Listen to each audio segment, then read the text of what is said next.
Alex Proud discusses whether we should vote Clooney for president. Meta. Alex Proud voices his concerns that society places screen time above subject matter knowledge. Would you vote George Clooney for president? What is it with the media worship or condemnation of celebrities? When did we decide that their opinions carried as much, or more weight than a president, a politician, or a scientist? Asks Alex Proud. Screen time does not equal knowledge. Proud says, people frequently suggest that Tom Hanks or George Clooney should be president. Why is that?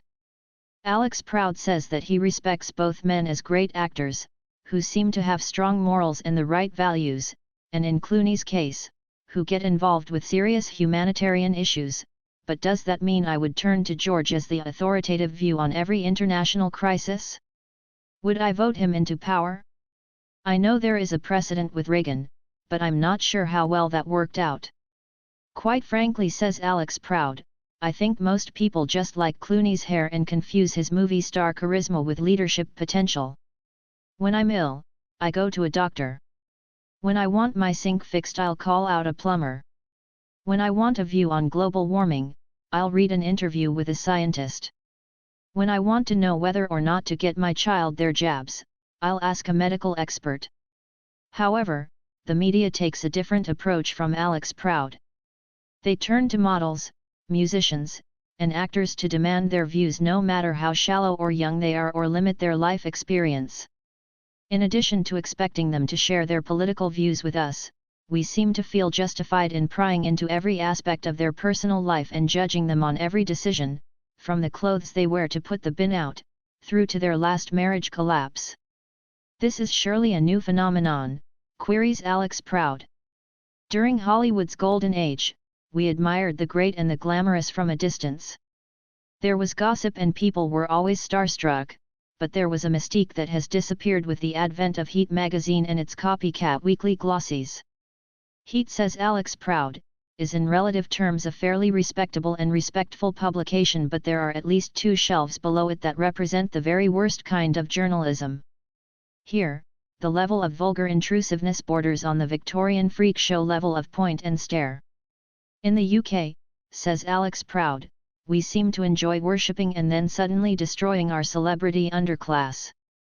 We take huge pleasure in watching their fall from grace, their car crash romances and weight loss yo-yoing and plastic surgery horror stories, but Alex Proud says that he doesn't mind the people who are briefly elevated out of the actual underclass and, if they were very lucky, got a few to 3 years of fame as cannon fodder for reality TV.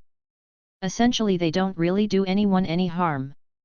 If you get your news from places like The Economist, The Wall Street Journal, and the better broadsheets, you can ignore the CZ-level celebrities because no one takes them seriously or asks them about anything other than their latest 3-in-a bed romp / stupid feud / oh so shocking Coke scandal, says Alex Proud. A for A-list or Alexander Proud.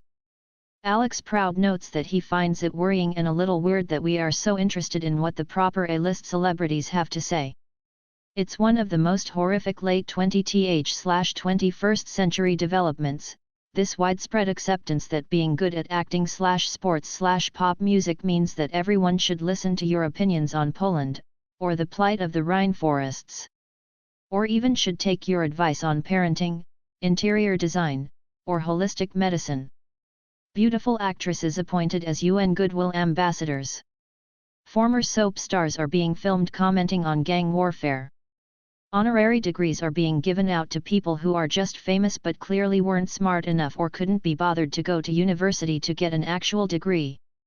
Alex Proud says he finds the fetishization of fame both bizarre and deeply sad. Actors would argue that they're using their platforms to do some good.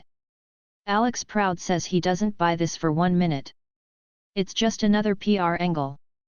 A way to be taken seriously to become more bankable, by adopting a worthy cause or taking a stand on something that can only increase your credibility. What worries Alex Proud is that celebrity being mistaken for authority represents a devaluation of real expertise, part of the general dumbing down of public discourse and debate. Let's face it, says Alex Proud, if you're listening to celebrities on global affairs, you're not really asking the hard questions, are you? It might be time for celebrities to take heed of Mark Twain's famously quoted advice. It's better to keep your mouth shut and appear stupid than open it and remove all doubt. Incidentally, remarks Alex Proud, this celebrity into politics migration doesn't work the other way around. Politicians trying to play sport, or dance on stage, or look cool with rock stars is always cringeworthy and clunky. Alex Proud also admits that some of our recent success and more admired politicians employed certain celebrity qualities. Obama, Clinton, and Blair definitely had charisma and humor, says Alex Proud. Alongside indisputable intelligence and experience, they were likable and charming, all key qualities in being a leader or the boss. Link to article on being a boss. Come to think of it, George Clooney has more than charm and humor, he's clearly informed and concerned, and he has a brilliant, intellectual wife. As celebrity politicians go, it really could be a lot worse. Maybe he, or would it be Amal, would get Alex Proud's vote for president after all.